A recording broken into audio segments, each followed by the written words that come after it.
بسم اللہ الرحمن الرحیم۔ السلام علیکم ورحمۃ اللہ وبرکاتہ۔ حضرت مجاہد رحمۃ اللہ تعالی کہتے ہیں، حضرت یزید بن شجرہ رضی اللہ عنہ ان لوگوں میں سے تھے جن کا عمل ان کے قول کی تصدیق کرتا تھا۔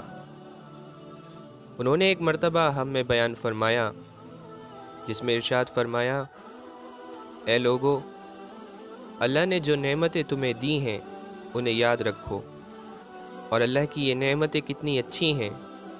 ہم سرخ، سبز اور زرد رنگ برنگے کپڑے دیکھ رہے ہیں، اور گھروں میں جو سامان ہے وہ اس کے علاوہ ہے۔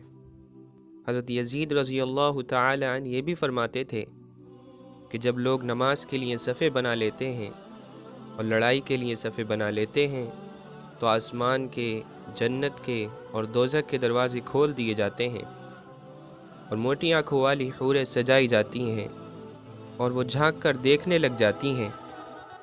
جب آدمی آگے بڑھتا ہے تو وہ کہتی ہیں، اے اللہ، اس کی مغفرت فرما، لہٰذا تم پورے زور سے جنگ کرو، میرے ماں باپ تم پر قربان ہو، کیونکہ جب خون کا پہلا قطرہ زمین پر گرتا ہے تو اس نے جتنے گناہ کیے ہوتے ہیں وہ سب معاف ہو جاتے ہیں۔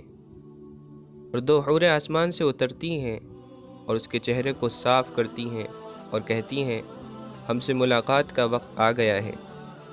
وہ شہید کہتا ہے، تمہارے لیے بھی ملاقات کا وقت قریب آ گیا ہے۔ پھر اسے 100 جوڑے پہنائے جاتے ہیں جو بنی آدم کے بنائی کے نہیں بلکہ جنت کی پیداوار کے ہوتے ہیں، اور وہ اتنے باریک اور لطیف ہوتے ہیں کہ وہ 100 جوڑے 2 انگلیوں کے درمیان رکھ دیے جائیں تو سارے جوڑے دونوں انگلیوں کے درمیان آ جائیں۔